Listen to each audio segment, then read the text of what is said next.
անվստահության գործընթաց չի էլ սկսվել։ Մենք փորձել ենք նախաձեռնենք հասցնելու տեղ, ստացել ենք այն, ինչ որ ստացել ենք։ Հիմա այո, այդտեղ առանցքային դերակատարություններ, թեկնածուի գաղափարը եւ այլն եւ այլն։ Հիմա այս պահին դրա մասին եկեք չխոսենք։ Քրիստոնյան հարցը տվել ուղղակիորեն թե ինչը տեղի ունենում, ես ուղղակի ասում եմ, անվստահության գաղափարը մշտապես առկա ներկա օրակարգի մնայուն հարց է։ Փողոցը եւ խորհրդարանը միասին պիտի գործեն։ Եվ սա ուղղակիորեն տեղի պիտի ունենա եւ կունենա։ Այս պայմաններում այդ համագործակցությունը հնարավոր է, քանի որ տեսնում ենք, որ ընդդիմության ներսում էլ ամեն ինչ այնքան հարց չէ մասնաբեկ երկու նախագահների Ես չեմ կարծում, որ հայրենիքի ազատագրության գաղափարը որևէ կերպով ստորակա է որևէ այլ հարցից, բոլորի մոտ։ Եվ հետևաբար այդ գերակա գաղափարը, գերարժեք, գերակա գաղափարը ինքն իրենով ճանապարհը հարթելու է եւ մեզ մնում է միայն ճիշտ գործողությունները կատարել, որն էլ կլինի։ Քանի քաղաքացի է մասնակցել կա վիճակագրություն չէ վստահում է այս ակցիային։ Վերջին տվյալով ինչ որ մեր երիտասարդները ասեցին, նախ տուփը երբ որ բացել են հաշվել են, այդ ժամանակ արդեն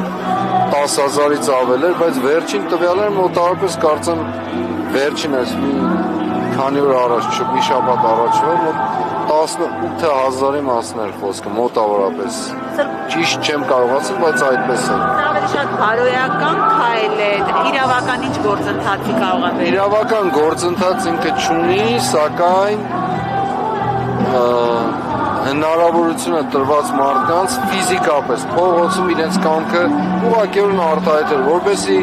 չլինի, որ խոսակցություններ են, պարզապես ասենք լրատվամիջոցների կողմից համապատասխան կերպով սարքված տեսանյութեր են եւ այն ուղղակի ֆիզիկապես վկայելու, փաստելու, Facebook-ից դուրս բերելու մարդկանց եւ ասել, որ սրանք են մարդիկ, կենթանի, ուղղակի ողջ մարդիկ, որոնք ոչ միայն քվեարկեն, այլ բարեմաղթանքներ են գրել բոլոր առումներով, հրաշալի բարեմաղթանքներ։ Սրբազան այլ վերադառնալով ցեղասպանության 110-րդ տարելիցին եւ մինչ այդ արդեն հնչած բազմաթիվ հայտարարություններին իշխանությունների կողմից, որոնք փորձում են կասկածներ մտցնել հանրության մեջ փաստի առնչությամբ, ի մասնավորից Սփյուռքում հիշում ենք Փաշինյանի հայտարարությունը, թե պետք է բարձել նաեւ մեր սխալները, որոնք են եղել, ովքեր են բերել օրակարգերը ցեղասպանության մասին։ Երբևէ կմտածեիք, որ ցեղասպանության հարցը, որ դրսում միշտ միջազգային ճանաչման խնդիր է եղել, կդառնա ներազգային հարթակում ինչ-որ քննարկման թեմա։ Զարուհի ջան, երբևէ շատ բան չէի կարող մտածել,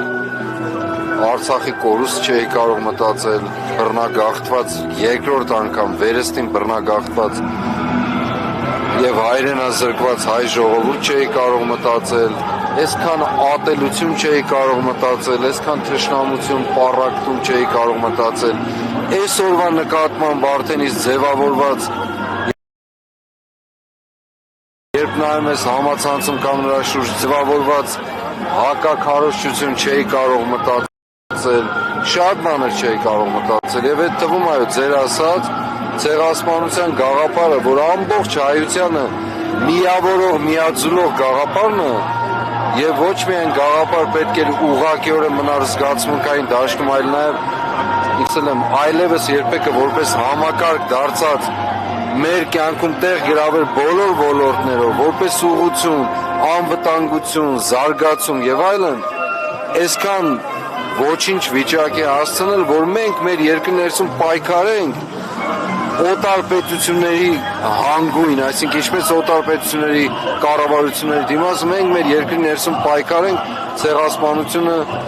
չժխտելու դեմ, այսինքն ցեղասպանությունը ներողություն ժխտելու դեմ։